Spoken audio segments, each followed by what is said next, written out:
দেখে তো মনে হচ্ছে মীরার থেকে বেশ বড়, তবে দেখতে খুবই সুন্দরী। পরনে হালকা গোলাপি রঙের সালোয়ার কামিজ, মাথায় সুন্দর করে ড্রেসের ম্যাচিং করা হিজাব। এদিকে নিজের দিকে মীরার তুলি বুবুকে ভ্রুকুটি করে তাকাতে দেখে হেসে ফেলে মিলি। সে ভালো মতো বুঝতে পারে এই তুলি বুবুটা আসলে কি ভাবছে। তার গায়ের রং ও মুখের গড়ন অনেকটাই পশ্চিমী হলেও ড্রেস আপটা টোটালি বাঙালি।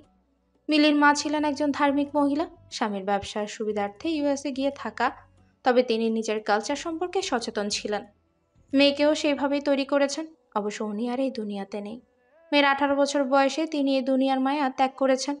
যাওয়ার আগে অবশ্য মেয়েকে একটা শক্ত বন্ধনে আবদ্ধ করে গেছেন। মাম্মির কথা মনে আসতে চোখের কোণে জলতরঙ্গরা এসে ভিড় করতে থাকে মিলির। তবে সেদিকে পাত্তা না দিয়ে সামনের দিকে হাত বাড়িয়ে বলে, আমি মিলি, মীরার মামাতো বোন। মিলির এভাবে পরিচয় দেওয়া দেখে চোখ রাঙায় মীরা। মিলির বাড়ানো হাতে হাত রাখে তুলি। অতঃপর নিজের পরিচয় দেওয়ার জন্য মুখ খোলার আগেই মিলি শটান বলে, মীরার তুলি বুবু, আর এবারের বড় বউ। হেসে ফেলে তুলি মিলির বলা ধরন দেখে। বড় বৌমা, এদিকে এসো তো একটু। ড্রয়িং রুম থেকে ডাকেন শান্তি চৌধুরী। যাও, গিয়ে পরিচিত হয়ে এসো ড্যাডির সাথে, আমরা এদিকটা দেখছি। এখন ঘড়িতে 10টা বেজে 35 মিনিট। ডিনারের পর্ব চুকে গেছে অনেক আগে। খাতির যত্নে কোনো রকম ত্রুটি রাখেননি জাহিদ চৌধুরী। এখন বাড়ি ফিরে যেতে হবে মাহিরদের। তবে তার কলিজাটা তাকে ছাড়াতে নারাজ।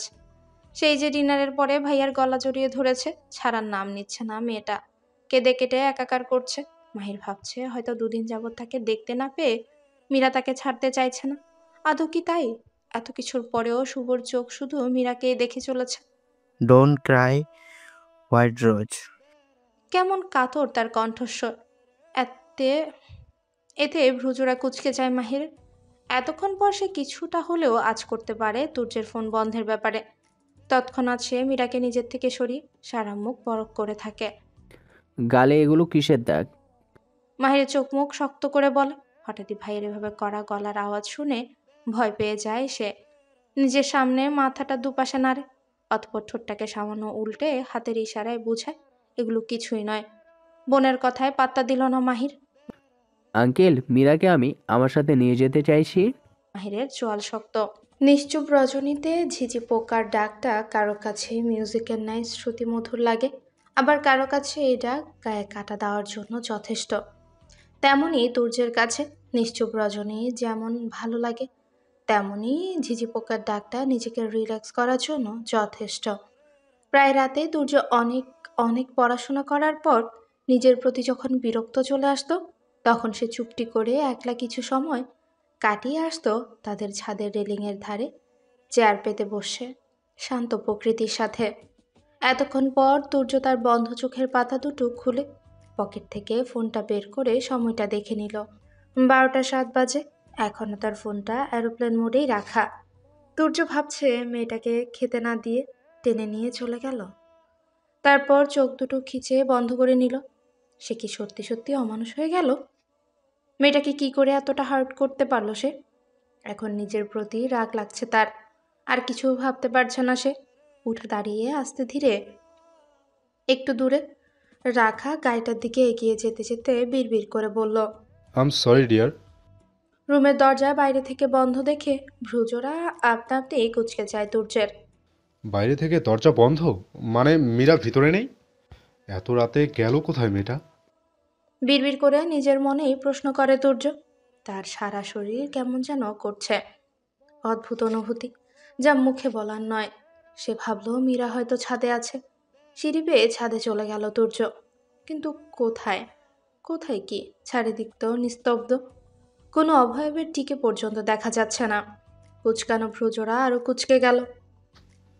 এই মেয়ের সমস্যা কি? রাত বিরাতে কি আমার সাথে লুকোচুরি খেলতে চায়? চল শক্ত করে বলে তুর্য। রুমের মধ্যে আধা ঘন্টা যাবৎ পায়চারি করছে সে। রাগে তার সারা শরীর রিরি করছে। এখনো পর্যন্ত মেয়েটা রুমে আসছে না দেখে হঠাৎই মনে হলো মীরা বুসরার রুমে থাকতে পারে। অতঃপর ভাবে হয়তো রাগ করেছে মেয়েটা। ওইটুকু একটা পুচকি, তার আবার রাগ কত! বাবা! বলেই মুচকি হাসে তুর্য। অতঃপর বুসরার রুমের দিকে হাঁটা দেয়। বুসরা, বুসরা, দরজাটা খোলো একবার। না, আমি ঘুমোচ্ছি এখন। তুমি যাও, সকালে আসবে। ঘুম ঝরানো কণ্ঠে বুসরা বলে। মার খাবি কিন্তু। দরকার আছে দরজাটা খোল। আমি এখন উঠবো না, তুমি যাও। বুশরা। ছোট ভাইয়া, তুমি খুব খারাপ। রাত দুপুরে আমার ঘুম হারাম করতে চলে এসেছো। খট করে দরজা খুলে গেল। সামনে কোমরে দুহাত দিয়ে দাঁড়িয়ে আছে বুসরা। মীরা কোথায়? তুর্যের প্রশ্নে বুসরার দুপুরের ঘটনা থেকে রাত পর্যন্ত কি কি ঘটেছে মনে পড়ে যায়। সঙ্গে সঙ্গে বুসরা তার ছোট্ট ভাইয়ার থেকে দূরে দাঁড়িয়ে বুকে দুহাত গুজে অন্য পাশে তাকায়। তুর্য বোনের কাণ্ড দেখে বুঝতে দেরি লাগে না যে কোনো কারণে তার বোন তার উপরেই রেগে আছে। আমার পিচ্চি বোনটা আমার উপরে রেগে আছে? তো তার সেই রাগের কারণটা কি আমি জানতে পারি? তুমি ছোট ভাবিকে মেরেছিলে? এসব কে বললো তোকে? তুমি চলে যাওয়ার পর ডক্টর আঙ্কেল এসেছিলেন বাড়িতে। ছোট ভাবি জ্ঞান হারিয়ে ছিল। আবার আবার কি? মাহির ভাই ওনার মামাতো বোন এসেছিলেন। মাহির এসেছিল? প্রথমে তো ঠিকই ছিল, কিন্তু যাওয়ার আগে মনে হচ্ছিল মাহির ভাই ভীষণ রেগে গেছেন। আর রেগে রেগে ছোট ভাবিকে জিজ্ঞাসা করছিলেন তার গালে ব্যথা কিভাবে পেয়েছে। তারপর? তারপর আবার কি, ড্যাডকে বলে নিয়ে গেলেন। মীরাকে? কি ব্যাপার, এত রাতে না ঘুমিয়ে তোমরা কি উদ্ধার করার জন্য উঠে পড়ে লেগেছ? ব্যঙ্গ করে বলেন জাহিদ চৌধুরী। বর্ষা জানে তার ড্যাড তার ছোট্ট ভাইয়ের প্রতি রেগে আছেন, তাই পরিস্থিতি বিগড়ানোর আগে কাঁধ থেকে ছোট ভাইয়ের হাতটা সরিয়ে ড্যাডের কাছে গেল। আমি ভয় পেয়েছিলাম ড্যাড। ছোট ভাইয়া এই দিক দিয়ে যাওয়ার সময় আমার ভীতি আওয়াজ পেয়ে রুমে আসে আর দেখে আমি খুব ভয় পেয়েছি, তাই তো আমাকে সাহস দিয়েছিল। ইনোসেন্ট ফেস করে বুসরা বলে। সে কি, ভয় কেন পেয়েছিলে? উত্তেজিত হয়ে প্রশ্ন করেন জাহিদ চৌধুরী। এমনি। তুমি না ঘুমিয়ে এখানে কেন? বুসরা আহ্লাদে স্বরে ড্যাডকে জড়িয়ে ধরে বলে। আমি তো পানি নিতে এসেছিলাম, এসে দেখি এত রাতে তোমার রুমের আলো জ্বলছে, তাই আসলাম। বলেন তিনি। অতপর মেয়ের মাথার মাঝখানে উষ্ঠজোড়া ছুঁয়ে দেয়। তুর্যের দিকে তাকিয়ে রাজভারী কণ্ঠে বলে। তুজো, নিজের রুমে যাও, অনেক রাত হয়েছে, গিয়ে শুয়ে পড়ো। দেখো তো, মনে হচ্ছে এইমাত্র বাহির থেকে আসলাম। তুর্য আর দাঁড়ালো না সেখানে, চলে গেল নিজের রুমে। তার প্রচন্ড অস্থির লাগছে, নিজেকে কেমন দিকহারা নাবিকের ন্যায় মনে হচ্ছে। এমনটা কেন হচ্ছে? আসলেই মেয়েটা চলে গেছে বলে, নাকি মাহির জেনে যাবে সেই ভয়ে? তবে তুর্য তার হৃদয়ের গহীনের মধ্য থেকে আসা কাঙ্ক্ষিত প্রশ্নের কাঙ্ক্ষিত উত্তরটি খুঁজে পেল না। তাই শুধু মনে হচ্ছে খুব খারাপ হচ্ছে তার সাথে, যার জন্য শুধুমাত্র সে নিজেই দায়। এদিকে বিছানায় শুয়ে এপাশ ওপাশ করছে মীরা। রাত পেরিয়ে ভোর হতে চলল, তবুও যেন নিদ্রা তার চোখে ধরাই দিচ্ছে না। চোখের কোণ বেয়ে অশ্রুধারা বেয়েই চলেছে, যা বৃষ্টির ন্যায় ফোঁটা ফোঁটা হয়ে বালিশে পড়ছে, থামবার নাম নিচ্ছে না। সে ভাবছে বেশ তো ছিল তার কল্পনা জগৎকে নিয়ে সুখী, কিন্তু বাস্তব রূপ এত কঠিন কেন তবে? সব তো মেনেই নিয়েছে সে তার কথা, তবে কেন এত গাঢ় ব্যথা দিচ্ছে মানুষটা তার হৃদয় জুড়ে? মানুষ মাত্রই ভুল হয়, তার সাথেও না হয় ভুল হয়েছে। সে তো সব ঠিক করে দিতে চায়। সে থাকবে না কারো কাঁধের বোঝা হয়ে, চায় না কারো কোনো রকম দয়া। মাত্রই তো 3টা মাস। তারপর তারপর সে চলে যাবে অনেক দূরে, যেখানে তুর্য নামের কেউ থাকবে না। বন্ধ করে নেয় আখি জোড়া, সেখান থেকে গড়িয়ে পড়ে আবার 2 ফোঁটা জল। এখন সে ঘুমোবে, কোনো হৃদয়হীন লোকের কথা আর ভাববে না। সকালের মিষ্টি রোদটা এসে পড়েছে মীরার চোখে মুখে, যার দরুন পান পাতার ন্যায় মুখখানা কুচকে না এসে তার ঘুম ভেঙে গেছে আরো আগে। তবে রাতে ঠিকভাবে ঘুম না হওয়াতে আখিজোড়া খুলতে পারছে না। এভাবেই বিছানাতে কিছু সময় কাটাবে সে, কিন্তু সূর্য মামা তার তেজ দেখাতে ব্যস্ত। তাই তো বাধ্য হয়ে শোয়া অবস্থায় আখিজোড়া বন্ধ রেখে একটা পা ঘুরল, আবার আরো একটা দিতে যাবে, অমনি শক্ত কিছুর সাথে ধাক্কা লাগলো।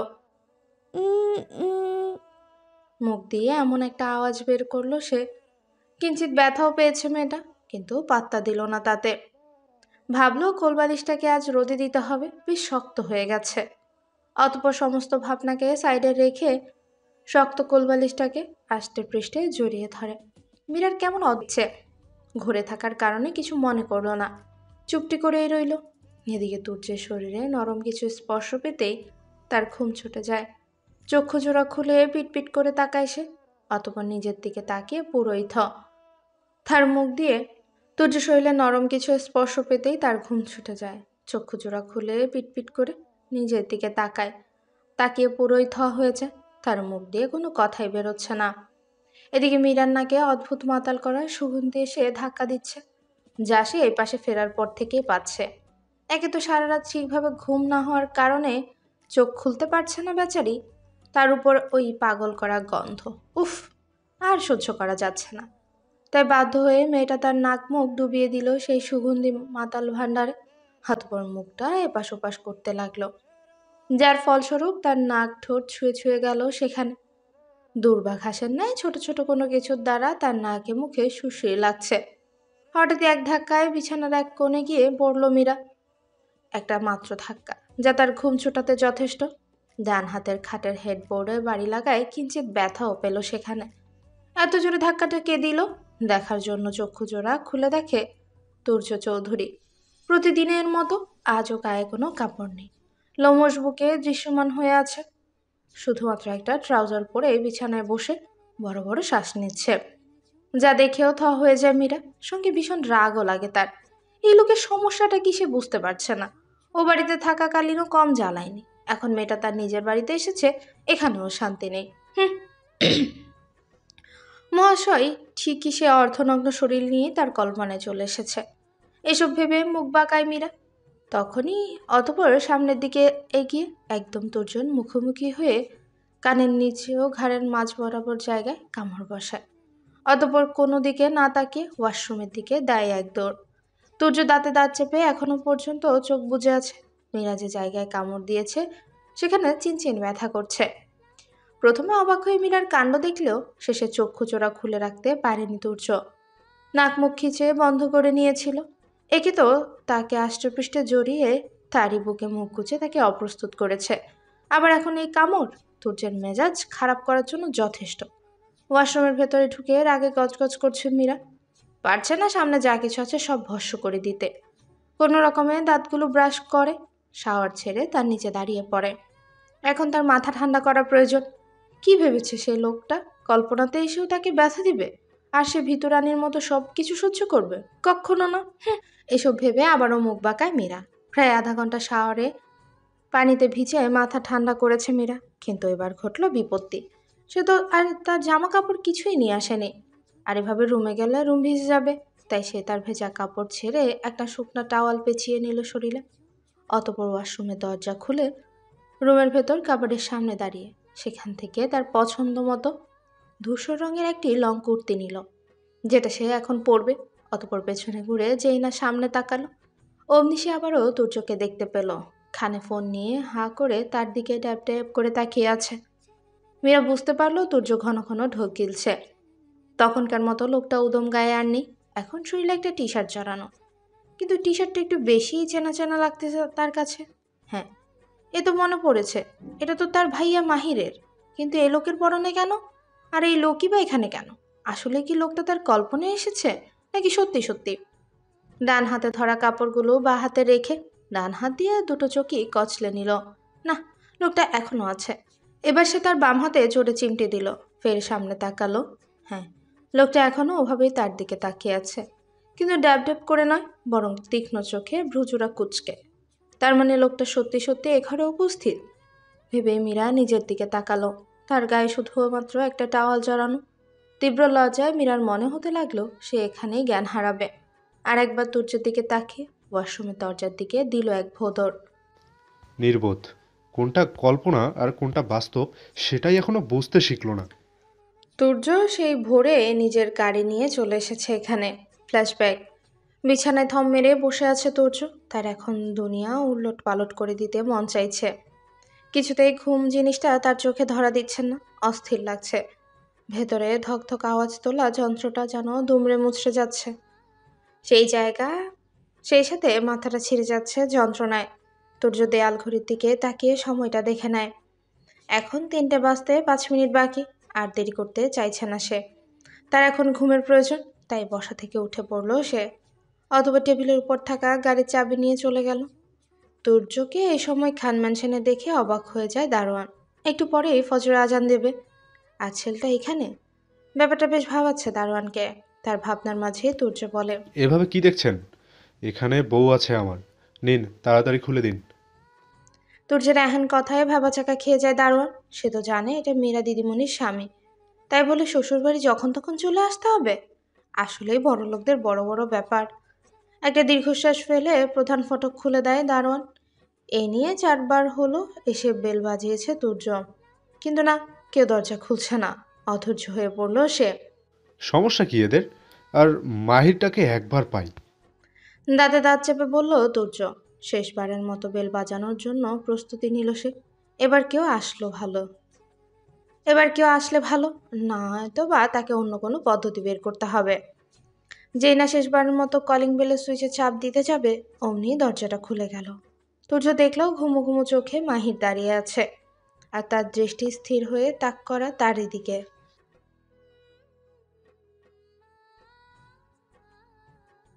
কথাগুলো বলে মাহিরকে সরার সময়টুকুও দিল না তুর্য। মৃদু ধাক্কা দিয়ে ভেতরে ঢুকে পড়ল সে। আর এদিকে পুরো থ হয়ে দাঁড়িয়ে রইল মাহির। দরজা খুলেই ওপাশে দাঁড়িয়ে থাকা তুর্যকে দেখে মেজাজ খারাপ হয়ে যায় মাহিরের। এমনিতে তার সাধের ঘুম নষ্ট করলো এই ছেলে, তার উপর আবার তার কলিজার গালে সেই অবস্থা চোখের সামনে ভাসছে।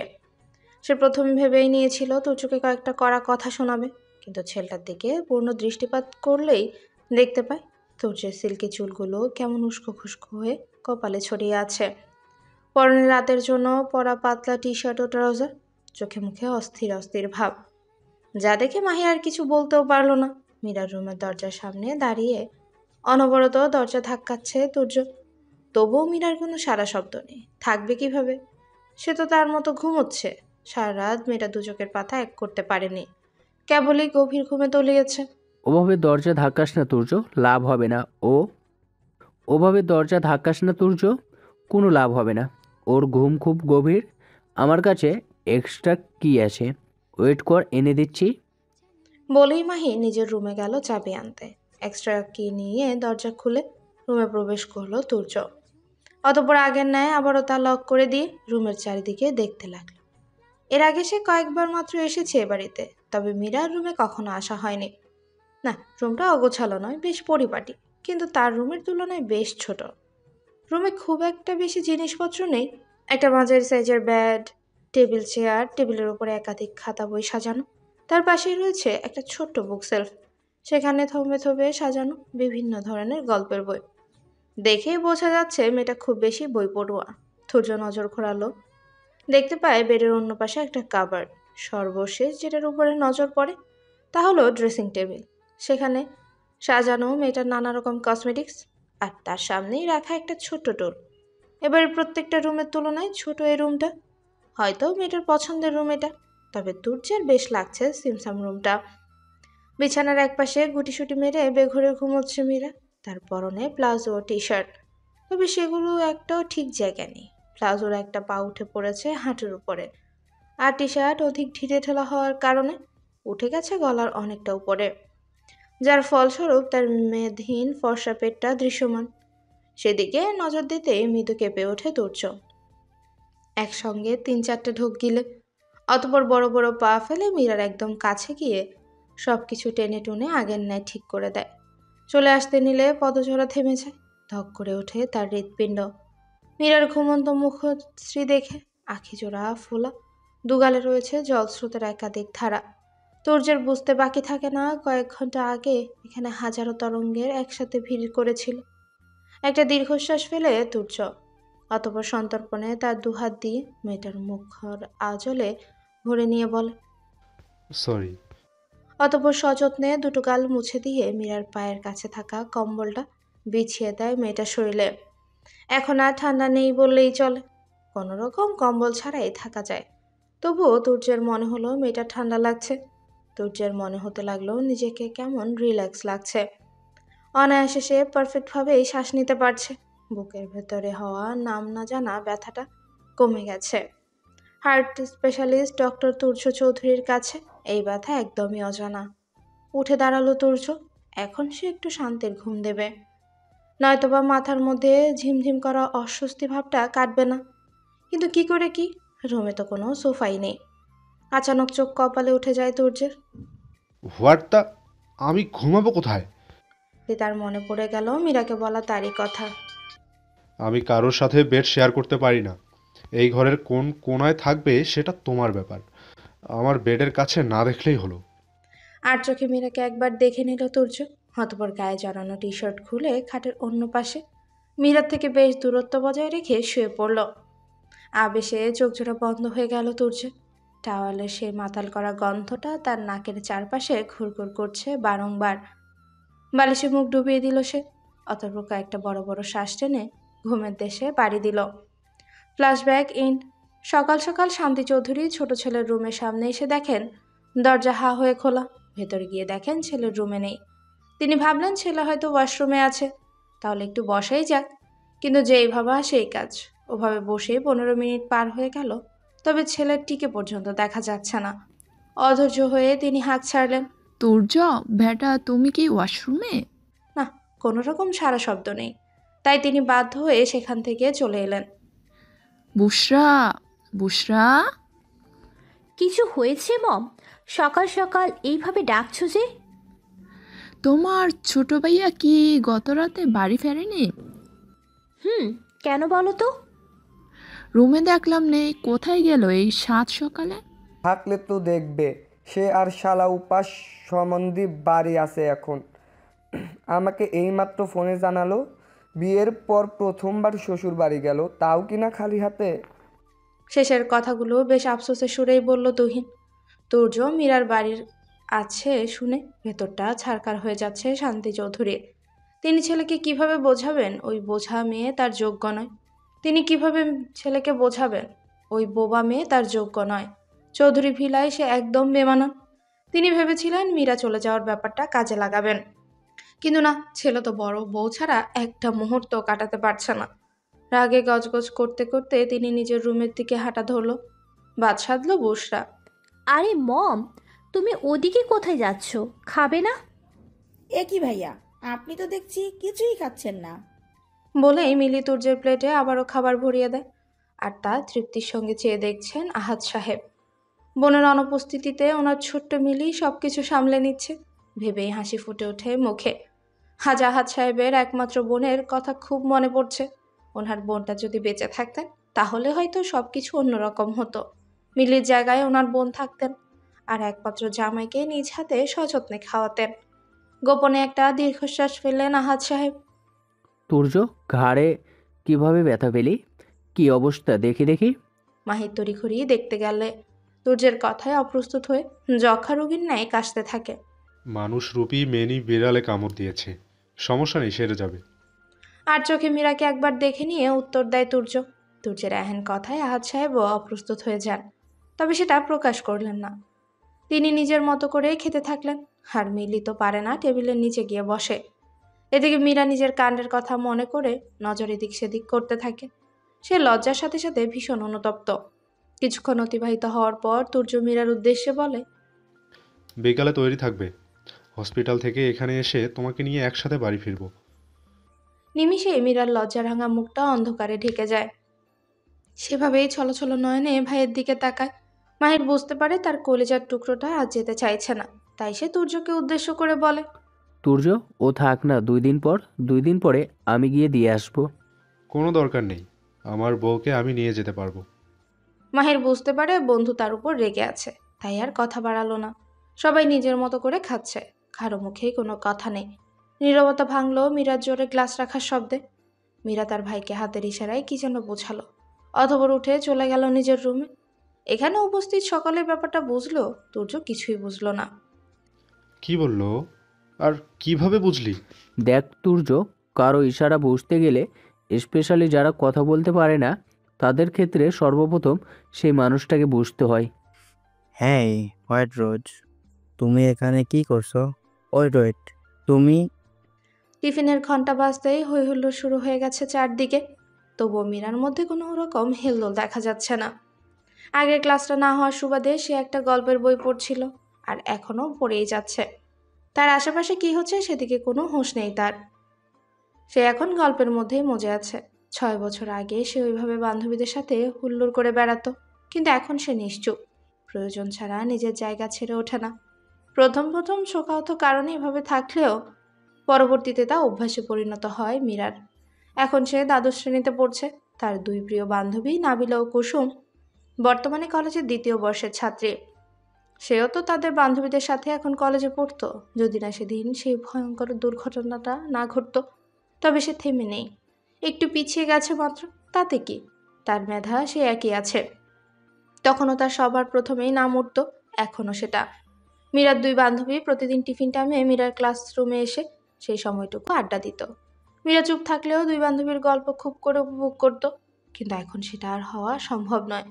তারা তো সেই কবেই চলে গেছে তাদের নিজ লক্ষ্যের দিকে, মীরার থেকে দুধাপে গিয়ে। আর কোনোদিনও তাদের সাথে আগের মতো আড্ডা দেওয়া হবে না হয়তো। বিকেল 4:10। মীরা স্কুল গেটের সামনে দাঁড়িয়ে অপেক্ষা করছে তার ভাইয়ার জন্য। মাহির তাকে স্কুলে পৌঁছে দিয়ে বোনকে আদর করে তবেই অফিস গেছে। আর যাওয়ার আগে বলে গেছে সে আজ ড্রাইভারকে আসতে না করে দিয়েছে, তাকে সে নিজেই নিতে আসবে। প্রায় 7 মাস পরে দেশে ফিরেছে শুভ। তার মায়ের মতো তার নিজেরও এই দেশটা অতি প্রিয়। আর প্রিয় হবে নাই বা কেন, এই দেশে যে তার বাবা ব্যতীত সকল প্রিয় মানুষগুলোর বাস। আছে তার একটা কাছের বন্ধু দেবব্রত ব্যানার্জির সাথে দেখা করতে যাচ্ছে বসুন্ধরা কফি শপে। এই দেশে আসলেই শুভ এই দেবব্রত নামে ছেলেটার সাথে দেখা করে এবং দুজনে একসঙ্গে অনেকটা সময় কাটায়। তাদের প্রথম সাক্ষাৎ হয় হসপিটালে বুসা জন্মের সময়। শুভর মাকে ওটিতে ঢোকানোর পর সবাই যখন চিন্তায় অস্থির, শুভ তখন করিডোরে এক কোণে দাঁড়িয়ে মনে মনে আল্লাহ তাআলার কাছে প্রার্থনা করছিল তার মায়ের সমস্ত কষ্ট যেন দূর হয়ে যায় সেই উদ্দেশ্যে। ছোট শুভ তার মায়ের আর্তনাদ শুনে বুঝেছিল তার মায়ের ভীষণ কষ্ট হচ্ছে। তখন সেই সময় তার সামনে উপস্থিত হয়েছিল গোলুমলু দেবব্রত। দু হাতে তার দুটো চকলেট, একটা সে খাচ্ছিল আর অপরটা হাতে ধরেছিল। হাতে ধরা চকলেটটা দেবব্রত শুভর দিকে এগিয়ে দিয়ে বলেছিল, তুমি আমাদের বন্ধু হবে। বিরক্তিতে চোখ মুখ কুঁচকে নিয়েছিল সেদিনকার ছোট্ট শুভ। তার মনে হয়েছিল সামনে দাঁড়ানো নির্বোধ ছেলেটাকে একটা ঘুষি মারতে। আবারও ছেলেটা বলতে শুরু করে, আমি দেবব্রত ব্যানার্জি, আমার ভাইয়া হয়েছে, একটু আগেই হয়েছে। জানো আমার এখন খুব ভালো লাগছে। দেব বেটা, তুমি এখানে কি করছো দেখি চলো। বলে টেনে নিয়ে চলে গেল একটা লোক দেবব্রতকে। শুভ্রর মনে হলো লোকটা ছেলেটার বাবা হবে হয়তো, ব্যাস এটুকুই। অতঃপর 15 বছর পরে তানহার জন্মের সময় আবারও তাদের এই হসপিটালে দেখা হয়ে যায়। তবে আগের গোলুমলু দেবব্রত আর নেই, সে এখন হ্যান্ডসাম দেবব্রত। এই হসপিটালে জুনিয়র ডাক্তার হিসেবে জয়েন করেছিল সেই সময়। তখন থেকেই তাদের বন্ধুত্ব। এক মনে গাড়ি ড্রাইভ করছে শুভ।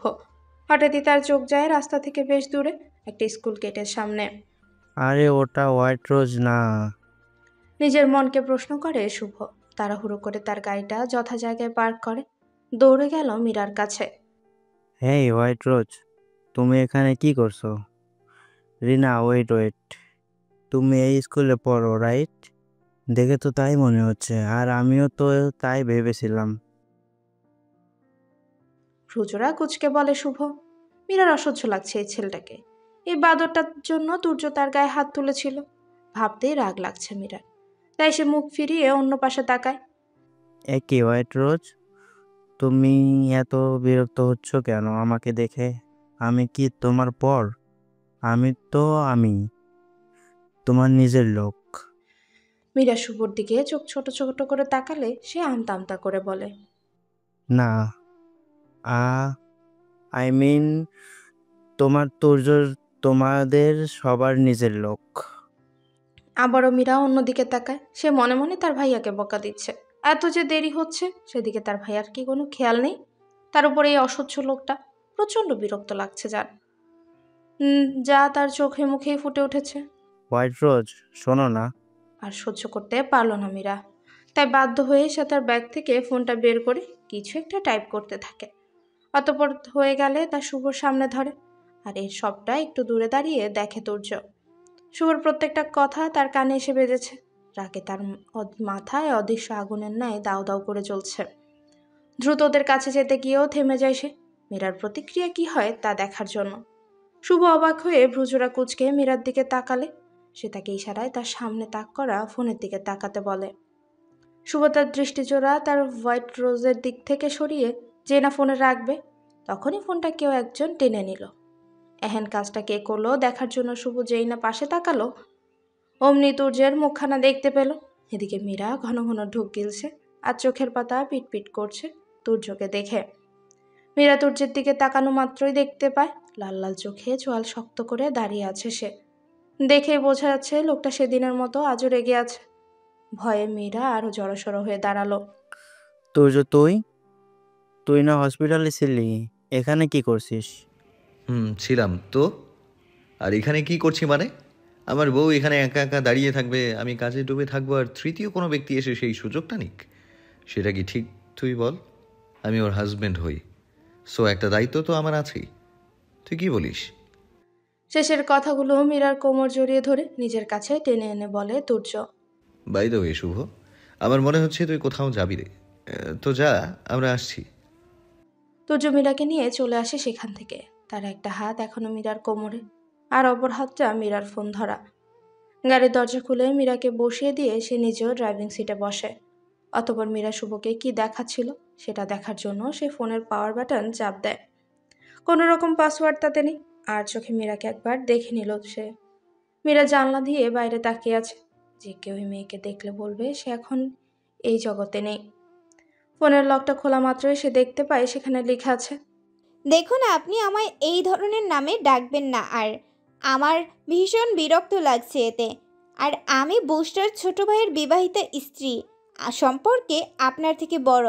সো আমাকে যদি ভাবি ডাকেন তাহলে আমি খুশি হব। লেখাটা পড়ে অবাকের সর্বোচ্চ পর্যায়ে পৌঁছে গেছে তুর্য। মীরা যে শুভকে এসব লিখে দেখাবে তা সে কল্পনাতেও ভাবতে পারেনি। 1 সপ্তাহ বলে আজ 3 সপ্তাহ হয়ে গেল। তবে তুর্য মীরার যে রিসেপশন পার্টিটা রাখবে বলে মনে করেছিলেন জাহিদ চৌধুরী, সেটা এখনো হয়ে ওঠেনি। তাদের বিজনেসে কিছু সমস্যা দেখা দেওয়ার ফলে, সমস্যাটা বেশ জটিল হওয়ার কারণেই জাহিদ চৌধুরী ওনার বড় ছেলে খুবই ব্যস্ত ছিলেন। তার সাথে শুভ কম ব্যস্ত ছিল না। মামার ব্যবসায় সমস্যা দেখা দিয়েছে, আর সে এখানে উপস্থিত থাকা সত্ত্বেও কিভাবে হাত পা গুটিয়ে বসে থাকতে পারে। শত ব্যস্ততার মধ্যে থেকেও শুভ তার হোয়াইট রোজের সাথে বন্ধুত্ব করার আপ্রাণ চেষ্টা চালিয়েছে। তবে সে ব্যর্থ। তার ধারণা হোয়াইট রোজ তাকে খারাপ ছেলে ভাবে, নয়তোবা কেন তার সাথে কথা বলে না। নিজে থেকে কথা বলতে যায় শুভ, তবু মেয়েটা তার কথার উত্তর দেয় না। তবে সিরিয়াস কোনো প্রশ্ন করলে মাথা নেড়ে উত্তর দেয় হ্যাঁ কিংবা না। এতে নারাজ শুভ, কাউকে বলতেও পারে না হোয়াইট রোজের বিহেভিয়ার সম্পর্কে।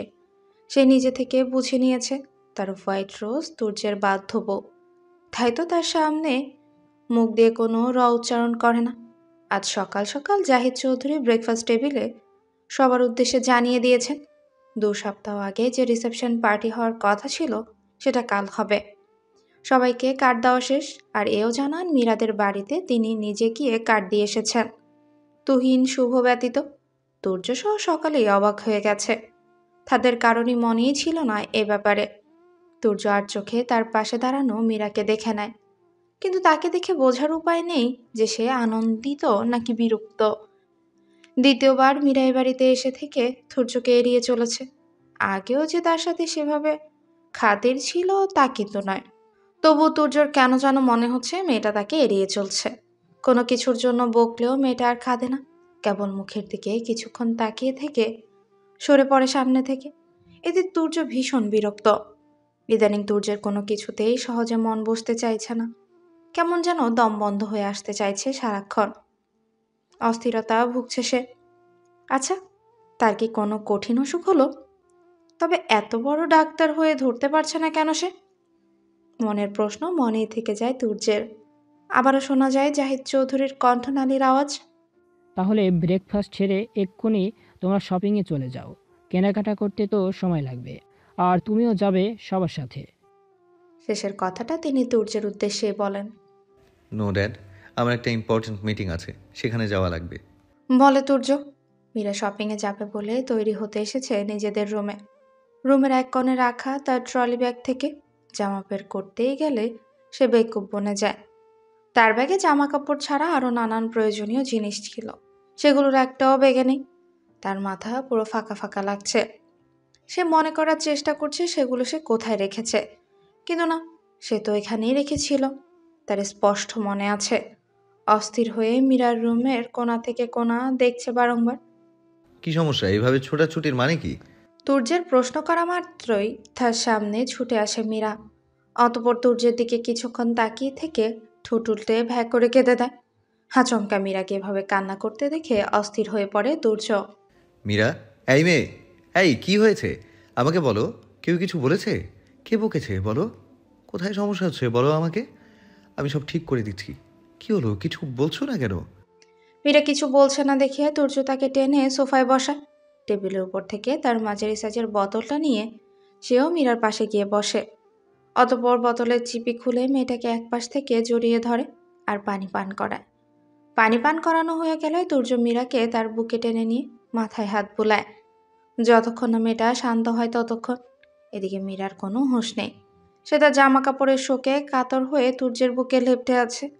বেশ অনেকটা সময় অতিবাহিত হওয়ার পর মীরার ফোপানোটা যখন কমে আসে, তখন তুর্য তাকে নিজের কাছ থেকে সরিয়ে তার দুটো হাত নিয়ে মেয়েটার দু গালের দুপাশে রাখে। অতঃপর নরম আদুরি কণ্ঠে প্রশ্ন করে, কি হয়েছে মীরা, এইভাবে কাঁদছো কেন? আমাকে বলবে না? তুর্যের এইভাবে আবেগ মিশ্রিত কণ্ঠের কথা শুনে মীরা আবারও ফুপিয়ে উঠল।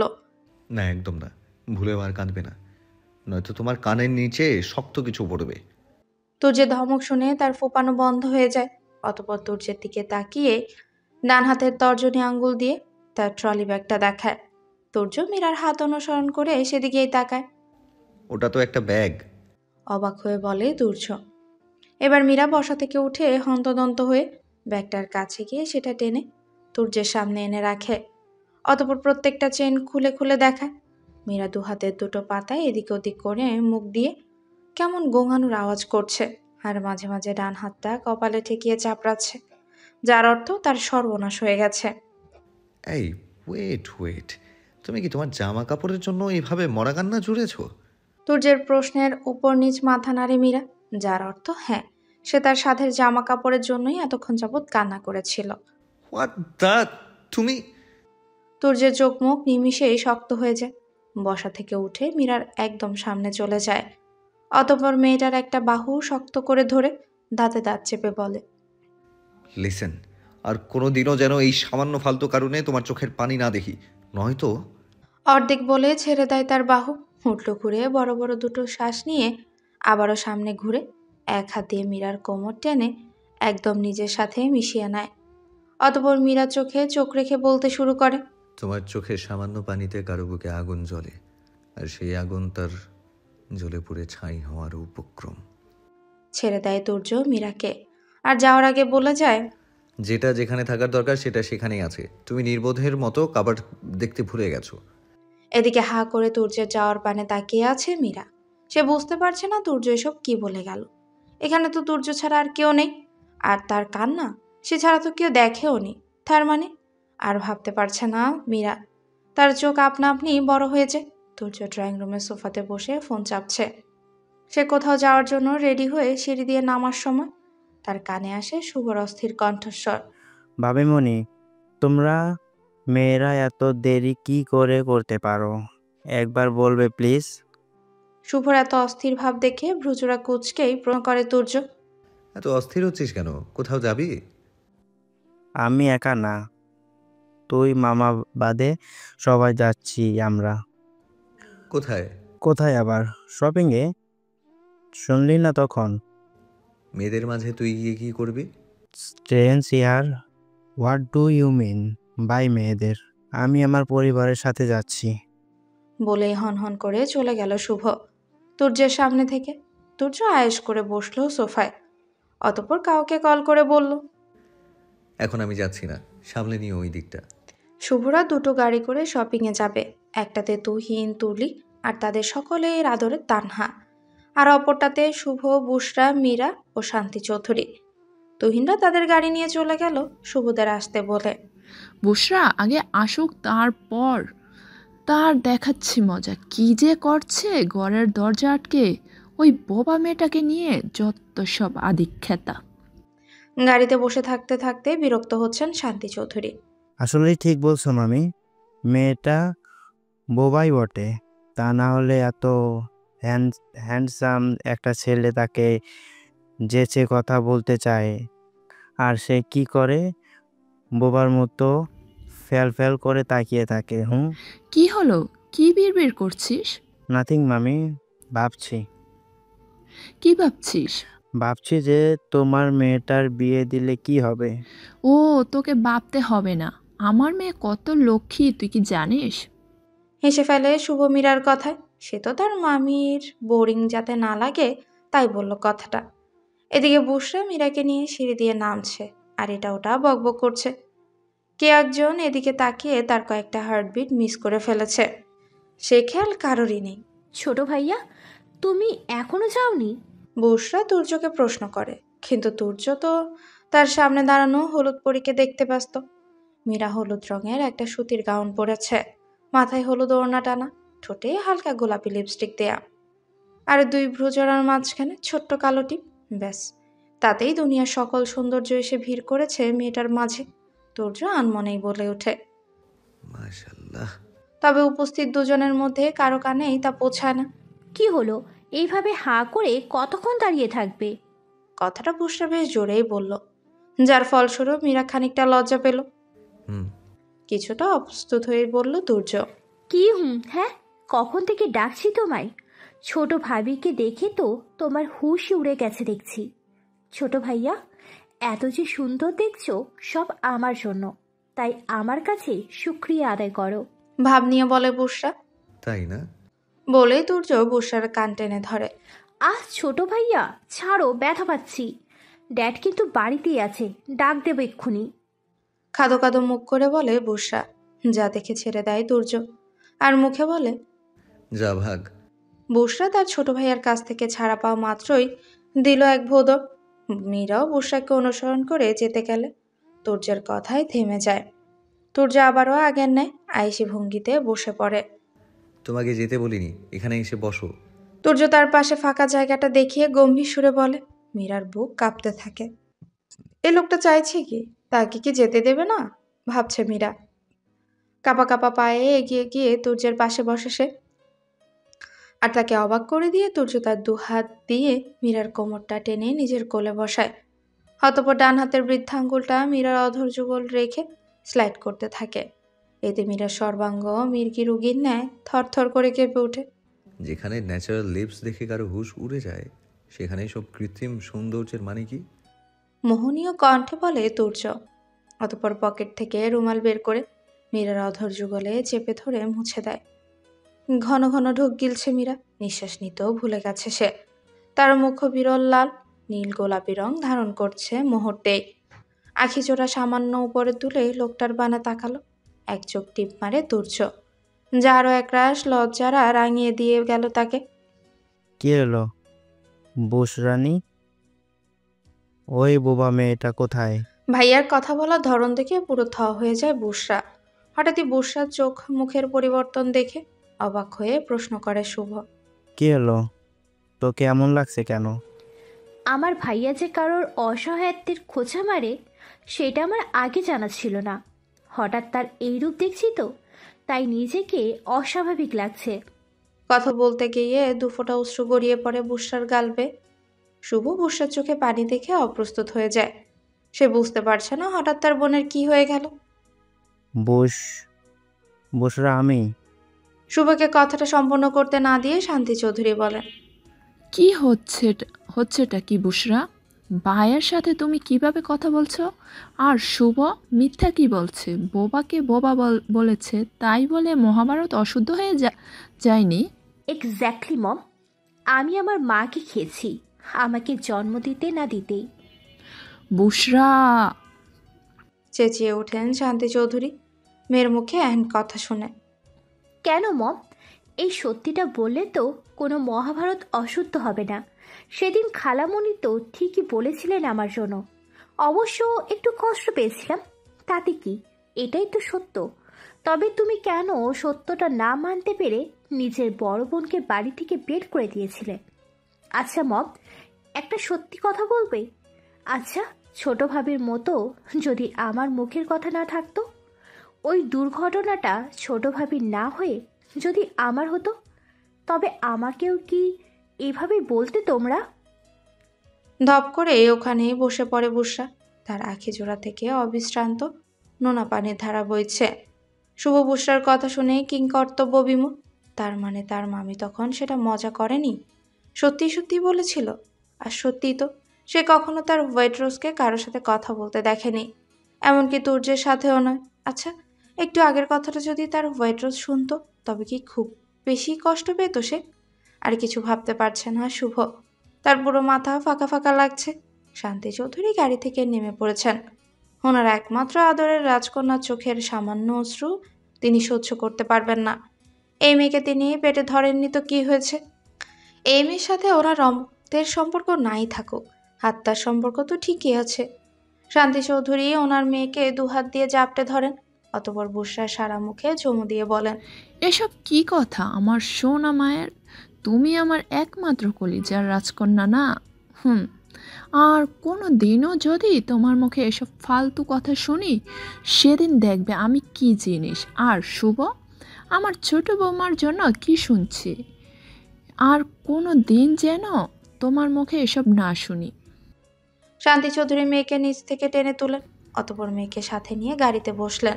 তোমার ছোট্ট বাবি আসছে না যে? মীরা আসছে না দেখে প্রশ্ন করে শান্তি চৌধুরী। ছোট ভাবি ছোট ভাইয়ের সাথে আছে, হয়তো তারা দুজনে একসাথে যাবে। নাক টেনে উত্তর দেয় বুসরা। সকলে শপিং করা সম্পূর্ণ হলে যে যার মতো এসেছিল সেভাবে গাড়িতে চলে গেল, তুর্য আর মীরা ব্যতীত। তুমি এখানে দাঁড়াও, আমি গাড়ি নিয়ে আসছি। তুর্য বলার সঙ্গে সঙ্গে মীরা দুপাশে জোরে জোরে মাথা নাড়ে, যার অর্থ সে কিছুতেই একা একা এখানে দাঁড়াবে না। তাই বাধ্য হয়ে তুর্য মীরার হাতটা ধরে হাঁটা ধরল পার্কিং লটে। ঝড়ের গতিতে কেউ একজন এসে ঝাঁপিয়ে পড়ে তুর্যের উপর। তাল সামলাতে না পেরে সামান্য পিছিয়ে যায় তুর্য, তবুও মীরার হাত ছাড়ে না। জান, আমি ভাবতেও পারিনি এখানে এসে তোমার সাথে দেখা হয়ে যাবে। তো তুমি একদম ঠিক ছিলে। সত্যিকারের ভালোবাসা কখনো ভোলা যায় না। আমিও পারিনি, সেটা বুঝতে অবশ্যই একটু দেরি হয়েছে, কিন্তু আমি বুঝে গেছি তুমি ছাড়া আমি কিছুই না। আমি অনেক চেষ্টা করেছি তোমার সাথে যোগাযোগ করার, কিন্তু পারিনি। তাই দেখো না, সব কিছু ফেলে তোমার কাছে চলে এসেছি। আর কোথাও যাব না, তোমার কাছেই থাকবো সারা জীবন, এখানটাই মাথা রেখে। তুর্যের বুকে তর্জনী আঙ্গুল ঠেকিয়ে বলে মেয়েটা। তুর্য নড়তে ভুলে গেছে, একদম স্থির হয়ে দাঁড়িয়ে আছে সে। তার হাতের মুঠোর মধ্যে থাকা মীরার হাতটা আস্তে আস্তে ঢিল হয়ে আসে। একরাশ দুঃখরা এসে ভিড় করছে মীরার মনে। সে অনুভূতি শূন্য হয়ে দাঁড়িয়ে একবার নিজের হাতের দিকে তাকায়, যেটা এতক্ষণ তুর্যের হাতের মুঠোর মধ্যে ছিল। তো আরেকবার তার স্বামী নামক লোকটাকে জড়িয়ে ধরা মেয়েটার দিকে তাকায়। তার মুখ দেখা যাচ্ছে না। মেয়েটা তার মুখ ডুবিয়ে দিয়েছে তুর্যের বলিষ্ঠ চড়া বুকে। হঠাৎই মেয়েটার একটা কাজে মীরার সারা শরীর থরথর করে কাঁপতে শুরু করে দিয়েছে। তার চোখ ফেটে কান্নাগুলো উপচে আসতে চাইছে। মেয়েটা তার হাত দিয়ে তুর্যের দু হাত টেনে নিজের কোমর জড়িয়ে নেয়, অতপর মুখে এগিয়ে নিয়ে তুর্যের পুরুষালিপ্ত অধরে নিজের নরম অধর যুগল দিয়ে চুমু করতে যায়। কিন্তু চুমের কার্য সম্পূর্ণ করতে দেয় না তুর্য। তার আগে মেয়েটার কোমর থেকে এক ঝটকায় হাত ছাড়িয়ে জোরে ধাক্কা দেয়, যার ফলস্বরূপ মেয়েটা তুর্যর থেকে বেশ অনেকটা দূরে ছিটকে পড়ে। যেমনটা এতদিন আমার থেকে দূরে ছিলে তেমনটাই থাকবে, সেটাই তোমার জন্য মঙ্গল। হিসিয়ে কথাগুলো বলে পুনরায় মীরার হাত নিজের হাতের মুঠোয় নিয়ে হাঁটা দেয় তুর্য। এদিকে মেয়েটার চোখে মুখে দেখা দেয় একরাশ কৌতূহল। সে বুঝতে পারে না তুর্যের সাথে মেয়েটাকে কেমন চেনা চেনা লাগছে, তবে এটা যে বুসরা হবে না সেটা সে 100% শিওর, কারণ বুসরাকে সে চেনে। সামনাসামনি না দেখেও তুর্যের ফোনে তো দেখেছিল। আর যাই হোক, মেয়েটার ব্রেন অতটা কম নয় যে সে গুলুমুলু সেই ছোট্ট বুসরাকে চিনতে ভুল করবে। মারিয়া, তোকে তুর্য চৌধুরী পাত্তা দিল না। তুর্য তার মারিয়াকে ধাক্কা দিল। How is possible? বিড়বিড় করে বলে মারিয়া নামের মেয়েটা। থমথমে চেহারা নিয়ে ড্রাইভিং সিটে বসে আছে তুর্য। রাগে তার মাথা ছিঁড়ে যাওয়ার উপক্রম। মীরা তার দিকে ফিরেও তাকাচ্ছে না। জানলা দিয়ে বাইরে তাকিয়ে চোখের পানি ঝরাচ্ছে মেয়েটা, যা তুর্যের একেবারে অসহ্য লাগছে। তুর্য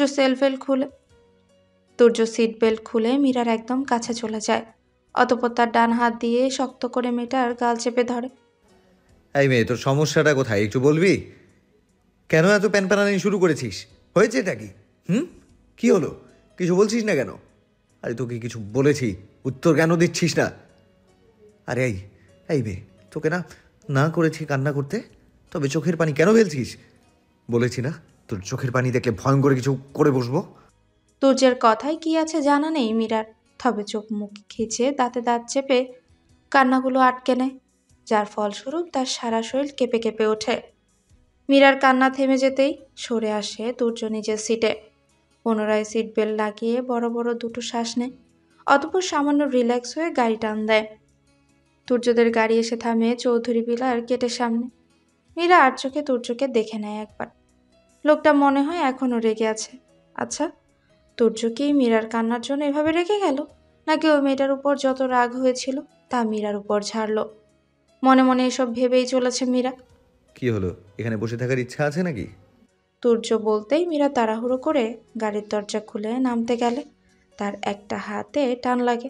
ঘাড় ঘোরালেই দেখতে পায় তুর্যের হাতের মধ্যে তার হাত, আর তার দৃষ্টিজোড়া মীরাতেই নিবদ্ধ। তা দেখে মেয়েটা তার নয়নজোড়া এদিক ওদিক করতে থাকে। এখন গিয়ে একটা শাওয়ার নেবে, তারপর নিচে এসে লাঞ্চ করে রেস্ট নেবে, আমার ফিরতে দেরি হবে। কথাগুলো বলে তুর্য মীরার কপালে উষ্ণ চুমু এঁকে দেয়, অতপর হাত ছেড়ে বলে যাও। তারপর হাত ছেড়ে বলে যাও। এতে মীরা খুব বেশি অবাক হয় না, কারণ কদিন যাবৎ এই লোকটা তার সাথে এভাবে ট্রিট করছে। তার মাথায় এখন পার্কিং লটের তুর্যের উপর ঝাঁপিয়ে পড়া মেয়েটা ঘুরঘুর করছে। মীরা খুবই সরল, তাই বলে অতটাও বোকা নয়। সে ভালো মতোই বুঝতে পারছে তুর্যের সাথে মেয়েটার কিসের সম্পর্ক, আর সেটা এখনো আছে নাকি সেটাই জানতে হবে মীরাকে। আচ্ছা, যদি কিছুই না থেকে থাকে তবে মেয়েটাও ভাবে লিপ কিস করতে চাইলো কেন? আর তুর্য কেন বলল না মেয়েটাকে যে মীরা তার বিয়ে করাবো? এই সমস্ত প্রশ্ন মীরার মাথায় ঘুরপাক খাচ্ছে। আজ সন্ধ্যাটায় এত পানসে কেন মামি? সিঁড়ি বেয়ে নামতে নামতে শুভ প্রশ্ন করে তার মামিকে। তুহিন বড় বৌমা আর আমার দিদিমণিটা তার নানু বাড়ি গেল আবারও তাদের স্পেশাল বাপ দাওয়াত করতে। শেষের কথাটা মুখ বাঁকিয়ে বললেন শান্তি চৌধুরী। আমাকেও তো সঙ্গে নিতে পারতো। নিতে চেয়েছিল, তুই যাসনি।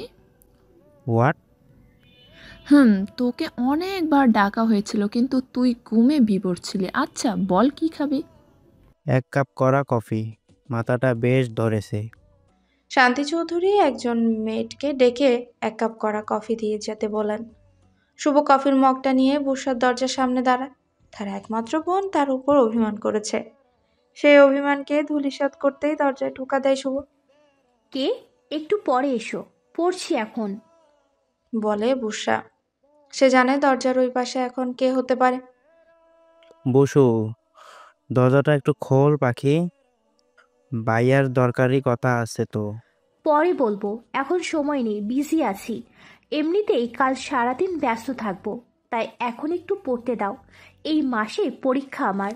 শুভ বুঝে গেছে তার অভিমানী বোন এখন দরজা খুলবে না, তাই আর বৃথা চেষ্টা না করে ছাদের দিকে পা বাড়ালো। শুভ ছাদে পা দিতেই এক অদ্ভুত সৌন্দর্যের সম্মুখীন হয়।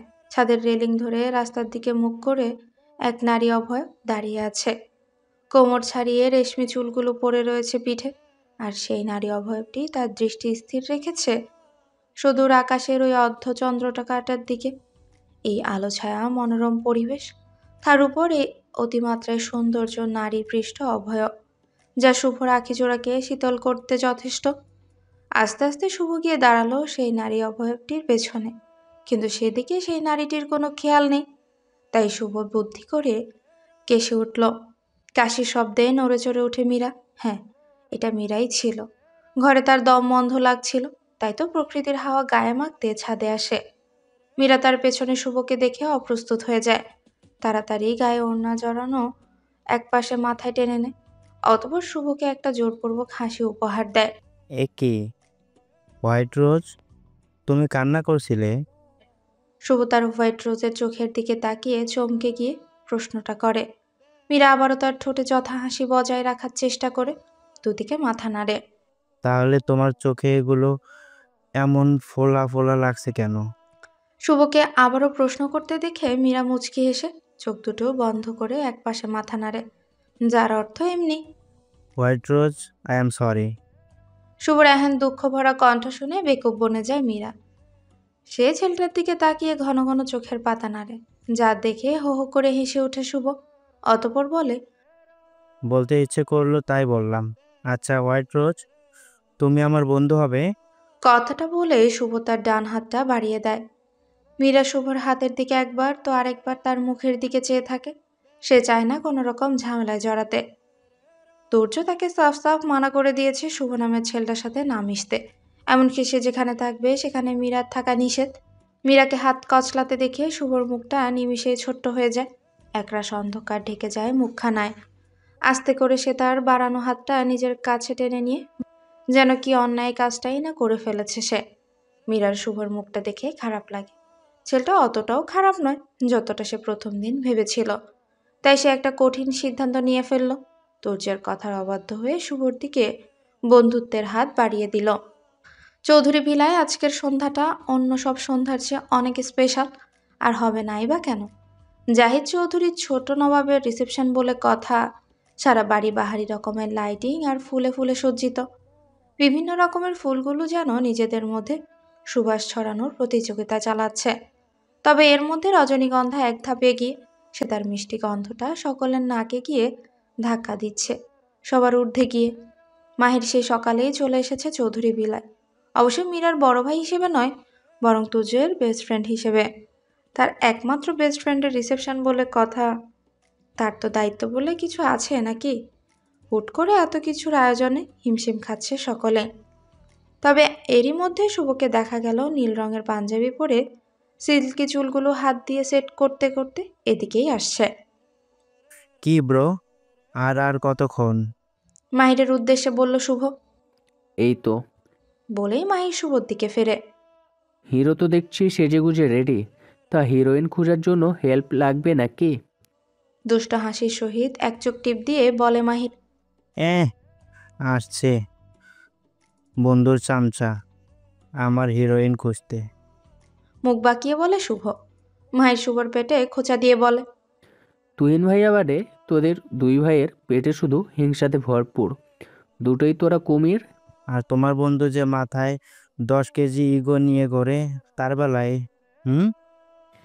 মাহির ভাই, আপনার হাসিতে কেউ একজন বারবার খুন হয়, সেই খেয়াল কি রাখেন আপনি? মাহিরকে হাসতে দেখে দূরে দাঁড়ানো বুশরা বিড়বিড় করে বলে, আজকে আমি আমার মনের কথা বলে দেব আপনাকে। এতে আমাকে যদি বেহায়া বলেন তবে তাই শ্রেয়। ভালোবাসার মানুষটার কাছে একটু বেহায়া হওয়াই যায়। এক ছুটে উপরে চলে গেল বুশরা। ঠোঁটে তার মিটি মিটি হাসি। স্টেজের উপরে পাশাপাশি দুটো সিংহাসন পাতা। তাতে বসে আছে তুর্য মীরা। তাদের দুজনের মুখে হাসির ছিটে ফোটাও নেই। তবে মীরা জোরপূর্বক হাসার চেষ্টা করছে। কি সমস্যা? এভাবে আমার দিকে আর চোখে তাকানোর মানে কি? লোকজনের দৃষ্টি আমাদের দিকেই তাক করা। সো স্টুপিডের মতো আমাকে দেখা বন্ধ করে সামনে তাকাও। দাঁতে দাঁত চেপে বলে তুর্য। একটু আগের ঘটনার জন্য যে লোকটা বেজায় রেগে আছে তা বুঝতে বাকি থাকে না মীরার। ফ্ল্যাশব্যাক। মীরাকে সাজানোর জন্য আলাদা করে পার্লারের মেয়েদের দরকার পড়েনি, কারণ আমাদের বসুরানে বসুরা একাই 100। মাহির কারো সাথে ফোনে কথা বলছে, তবে কার সাথে বলছে তা বোঝা গেল না। কই হলো তোমাদের? নিচে যে সকলে ওয়েট করে আছে হোয়াইট রোজকে দেখবে বল। বাকি কথা গলায় আটকে যায় শুভর। আর তার দৃষ্টি স্থির হয়ে গেছে তার হোয়াইট রোজের উপর। এভাবে যে কত সেকেন্ড কেটে গেল তা টেরই পেল না শুভ। ভাইয়া, তোমরা দরজা আগলে দাঁড়ালে ভিতরে যাব কিভাবে? কোমরে দুহাত দিয়ে মিছে রাগের সুরেই বলে বুশরা। আরে বসুরানি যে, তোমাকেই তো মিস করছিলাম এতক্ষণ। মাহির কথাটা বলতেই সে আরও আপ্লুত হয়ে যায়। সঙ্গে সামান্য লজ্জাও পায়। তবে সবাই আছে বিধায় নিজেকে স্বাভাবিক করে বলে, মাহির ভাই, আপনার সাথে আমার কিছু কথা আছে। বলো, শুনছি। এখন নয়, পরে। বুশার এহেন কথায় মাহির কিছু না মনে করলেও শুভর ব্রজরায় ভাঁজ পড়ে। জাহিদ চৌধুরীর কনিষ্ঠ পুত্রবধূকে দেখার জন্য সকলে উতলা হয়ে আছেন। তাদের সকলের অপেক্ষার অবসান ঘটিয়ে সিঁড়ি দিয়ে গুটি গুটি পায় নিচে নামছে মীরা। তার এক পাশে বুসরা, অন্য পাশে তুলি। তাদের পেছনে 3 ধাপ উঁচুতে মাহির আর তার কোলে তানহা। তানহা তার গলাটা শক্ত করে জড়িয়ে ধরে কি যেন বলছে, আর একের পর এক চুমু এঁকে দিচ্ছে মাহিরের গালে। এতে মাহিরেও মিটিমিটি হাসছে তানহার অগচরে, যাতে বাচ্চাটা বুঝে না যায় সে হাসছে।